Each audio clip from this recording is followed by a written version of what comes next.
This is a blank book. Not really. I just don't have the fancy cover to it anymore. This is my book. I bought it a long time ago, and I looked for it and found it. It's called Little Bear's Christmas. It's a great little story. And look, I have a friend of yours in my lap. This little friend missed you too. So it wanted to say, hello, see me soon. Come over and see me soon. It was winter, and Little Bear was fast asleep in his snug little house, dreaming of spring. He dreamed that he was walking in the woods, sniffing the delicious spring air. The spring air smelled of honey. This book mostly has black and white pictures, but there's Little Bear dreaming.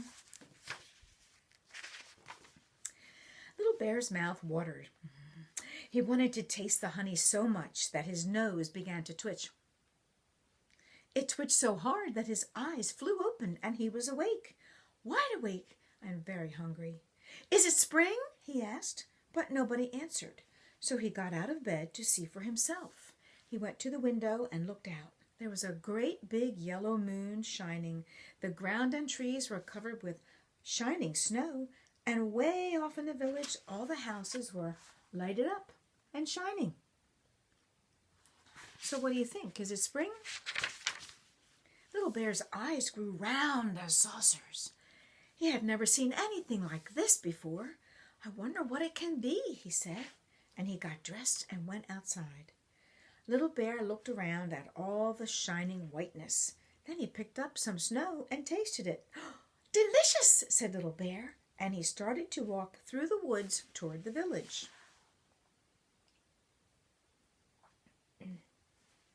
Hello.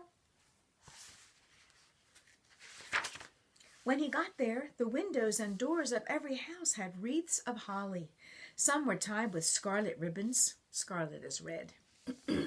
Others with wide silver ribbons. There were trees both outside and inside the houses, all covered with shining colored balls and little silver bells. Little Bear had never seen anything like this before. I'm so glad I woke up, he said. Children were skating on the frozen pond, laughing and shouting. Hi, Little Bear, they called. Did you wake up for Christmas?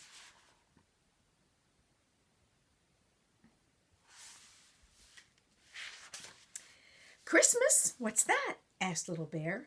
The children looked surprised. Don't you know what Christmas is, Little Bear? Why, Christmas is the best day in the whole year.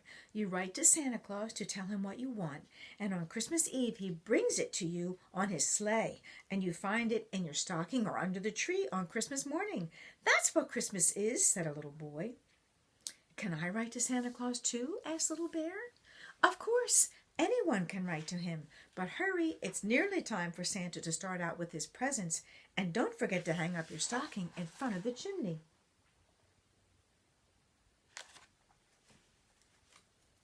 Hello.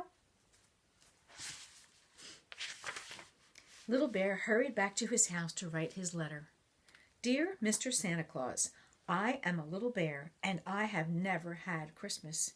Please bring me some Christmas. Yours truly, Little Bear. Little Bear mailed his letter and hung up 6 stockings. Not just 1, 6. Then he sat down by the chimney to wait.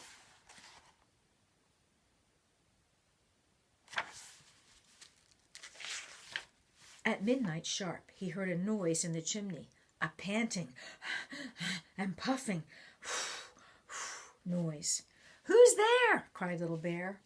It's Santa Claus, said a jolly voice. I'm stuck. Catch hold of my legs and help me down. Just a minute, said Little Bear.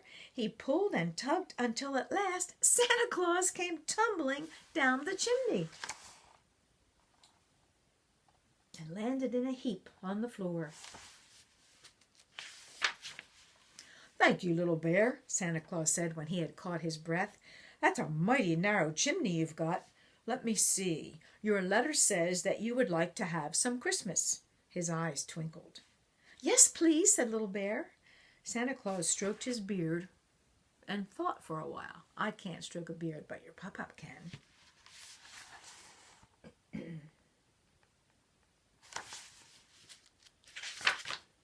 Well, now let's see. The best way to have Christmas. He thought some more and then said, "How would you like to ride with me tonight and take presents to children?" "Oh, yes, I'd like that," shouted Little Bear. "Just put on this coat and cap," said Santa, "and jump into my sleigh.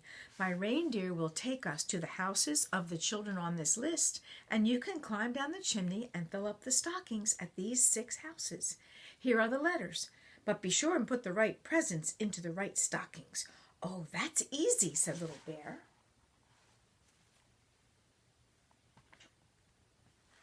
Do you think it's easy getting the right presents in the right stockings? So Little Bear climbed into the sleigh. "Mr. Dingle's house, please," said Santa to the reindeer, and off they went with a jingle of sleigh bells. Look at that cute little bear riding next to Santa.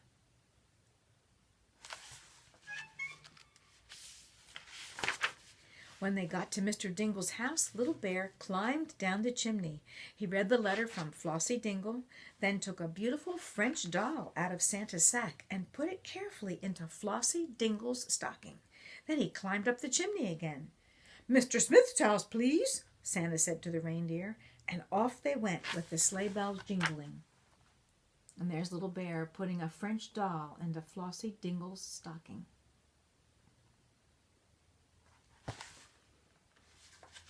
Looks like only 6 reindeer. Little Bear left a sled and a party dress for Tony and Lydia Smith. Then Santa said, "Mr. Brown's house, please." "That's my house." And after that, Mr. Johnson's house, until they had visited all 6 houses on the list. Then the reindeer flew back to Little Bear's house and let him off on the roof.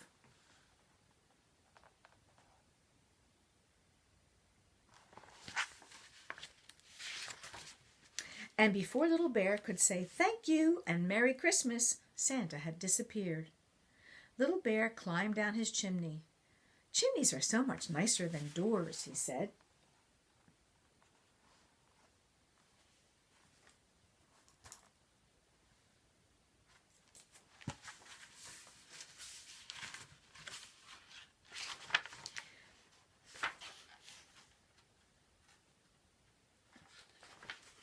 Then he gave a little shout, for there in the middle of the room was a great big Christmas tree, all decorated with red and white peppermint sticks and nuts and ginger cookies and bunches of raisins. The table was set, and sitting around it were his special friends, Owl and Sparrow and Squirrel and Squeaky the Mouse. So while he was gone, his friends came in and put up a tree and decorated it and prepared a feast. "Merry Christmas, Little Bear," they sang out. "Santa invited us to your party, and he said to tell you to be sure to look in your stockings." Little Bear ran to the fireplace where his 6 stockings hung, and he found a jar of honey in every one. Then he went to his corner cupboard and took out a little red round of cheese for Squeaky, a tiny box of sunflower seeds for Sparrow, a small bag of acorns for Squirrel, and an orange for Owl. He had been saving all that stuff for himself, but now he wanted to give it all to his friends.